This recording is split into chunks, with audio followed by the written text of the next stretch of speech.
very year that I began to study this, 1967, my oldest son, Danny, developed acute lymphocytic leukemia.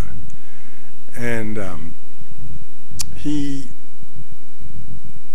was a real trooper. He handled it very well. But what he couldn't handle, and nobody can handle, is the nausea and vomiting that some of these cancer chemotherapeutic substances cause. It's a nausea that goes right down to your toenails. I've heard so many descriptions of it. I hope I never have to suffer from that.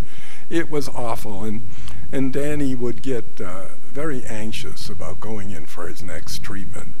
And when my wife, Betsy, would bring him into the clinic for his chemotherapy treatment, and I would walk my office right near the Children's Hospital, I would walk over to the Jimmy Fund building, and I'd join them before he got it, and I'd see he was just, his face was drawn with anticipatory anxiety, and soon Betsy's was, and mine reflected the same thing, because we could see how uncomfortable he was.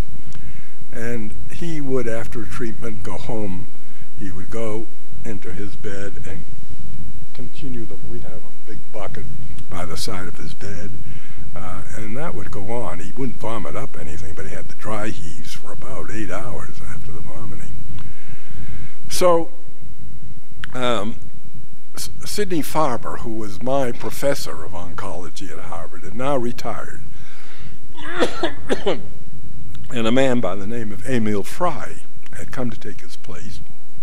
Betsy and I were invited to the home of a mutual friend who was giving a dinner for Dr. Fry upon his arrival from Houston.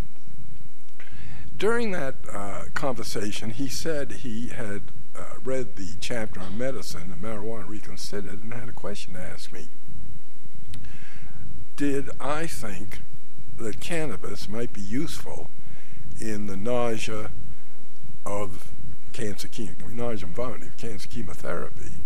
And I said, well, you know, chemotherapeutics weren't invented that long ago, but there was no reason to suppose that it would not be. And in the excuse me. Oh, great! Thanks very much. So, on the way home, I hope you're not embarrassed by my telling this. Betsy doesn't like to. Excuse me if you are, honey. On the way home, Betsy said to me, this was before I lost my virginity with marijuana, and I was determined to preserve it for at least a couple of years after the book. When I was doing the book, I was fascinated. I wanted to try it. But I anticipated the possibility that the book might actually be successful, and if it were, I would be called before a committee, doctor, have you ever used marijuana? And I decided that the only course for me was to wait until all that died down. And we did. So we had never used marijuana. And she said to me, don't you think we ought to get a small amount of marijuana for Danny? Now this is where I get embarrassed, because I said, no, it's against the law, and I am afraid we would offend the people who at the hospital who are taking such great care of him.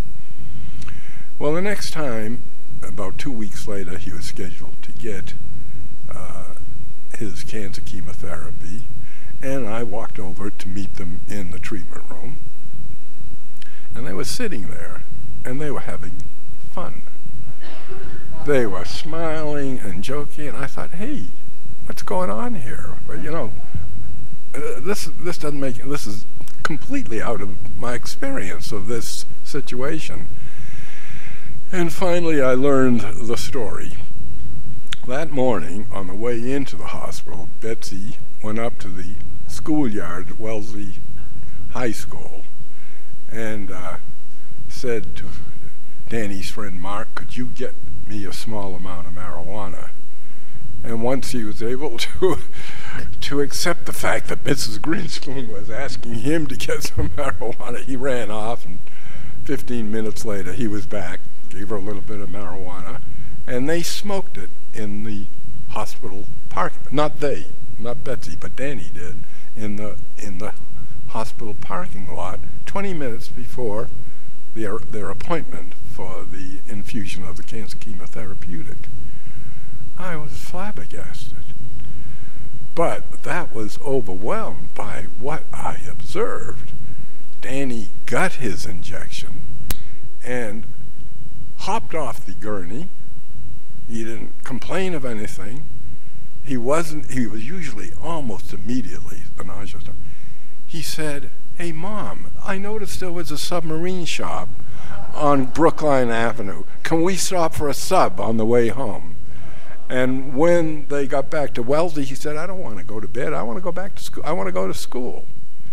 And I can tell you, for the rest of his life, he had to deal with a lot of other things, but he never had to deal with the nausea and vomiting.